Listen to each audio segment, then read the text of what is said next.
So now you're ready to have your client set up their podcast calendar. Sometimes your client might already have a calendar, like a public booking calendar for booking times with them. If they want to use what they already have, that's perfectly fine. Just make sure that they create a separate appointment type just for the podcast and that it's integrated with whatever program they're using to record their interviews. We generally recommend if somebody doesn't have that set up, we'll recommend they use Calendly and integrate it with Zoom because they'll be doing their recordings on Zoom. If they use Streamyard or Riverside, there's different integrations for that. Hopefully they already understand how that works. They may or may not. So I'm going to go ahead and show you how you can set up those integrations just in Calendly. So you're going to ideally, your client would do this, but if they give you login access, you can go ahead and do it for them. You're going to, never mind. They're going to have to do it because they need to have access to their calendar and to their Zoom account. Chances are they're not going to give you access to all of those things. So it makes more sense if your client does it.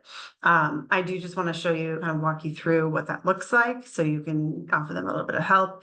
There are a lot of tutorials online. If they need some extra help, there is a help button they can click to get more assistance.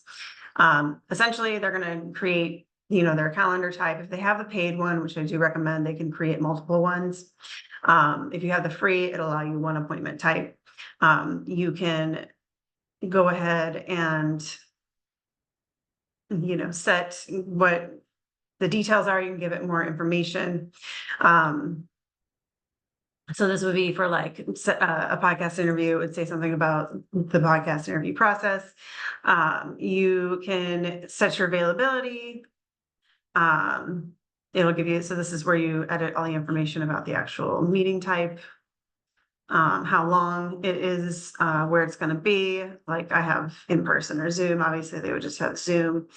You can do, schedule things like how often you want them to, or how frequently they can book, how far out, how much advance. So you can kind of customize these a little bit. You can set your daily limit, that kind of thing. Minimum amount of notice, I definitely recommend that. So like 2 days is probably the minimum notice. So they can't book something less than 2 days out. That gives us enough time to prepare for the interview, get interview questions and all of that. So go through all these settings, make sure that they have all those the way that they want. If they have a paid one, they can do follow-ups and stuff, so you can really customize what the person is going to get when they book. So go through all of these and make sure that they have them set to their liking. Really maximize that because you can do reminders, things like that, so they don't forget. Otherwise, you will have to kind of manually send those out. Anyway, so when you're getting their calendar set up, you're going to go down to integrations and apps, or they will, and they can choose what they need to integrate with based on what their calendar is that they want it to compare availability or post, when people book. So make sure that they choose the calendar application that they use. So like for me, I would do Calendly for Outlook because all of my appointments would show up in my Outlook calendar, which is what I use to schedule out my week.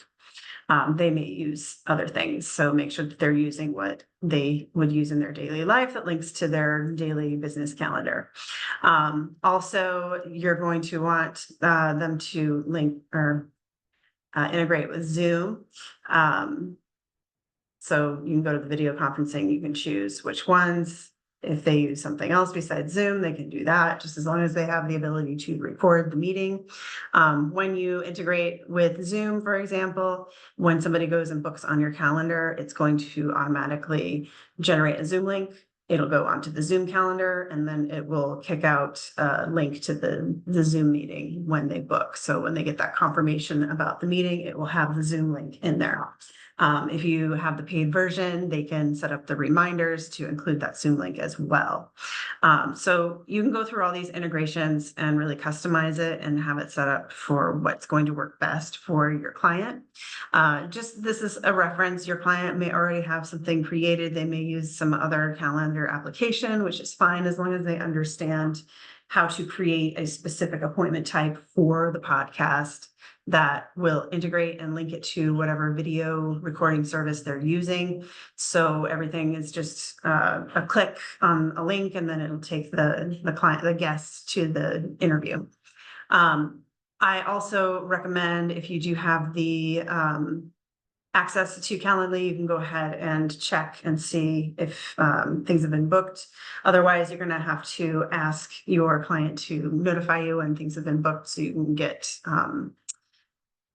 that put into your information, so you know when people have booked and you know when the interview is, and then it gives you time to prepare for the interview. There used to be, I believe, a way that you could set up a second person to be notified when something's booked.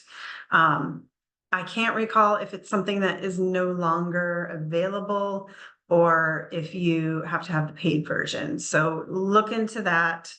I want to say that you just have to kind of manually get it. Preferably, you have access to their Calendly. You just log in and see what has been scheduled.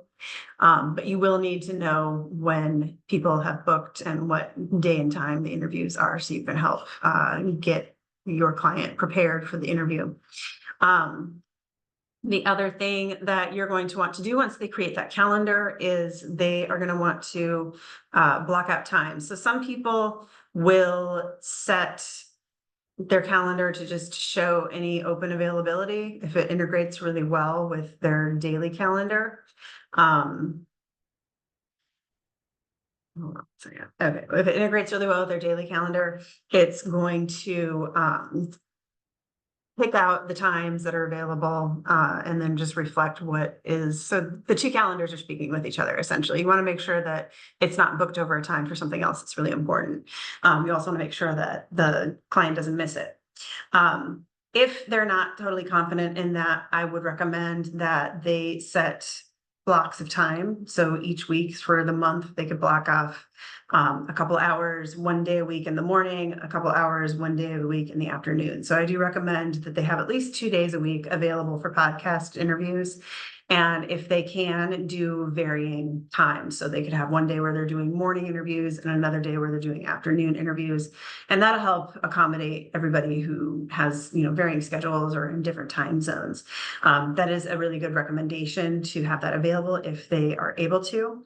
And then, of course, once it gets to the week of, if nobody's booked those times, they can go ahead and fill those with other things. We don't ask that they tie up their calendar for half a day, twice a week for, maybe not even have anybody book an interview. So go over the options of availability, of integrations, and just make sure everything's running smoothly. You're going to want to do a test as well. So once they have everything set up, I want you to go in and book a time on their calendar and just make sure that everything works. So go ahead and get that set up. And then when you do, post the link in Basecamp so you have that handy, and that's what you're going to send out to your guests when you book with them.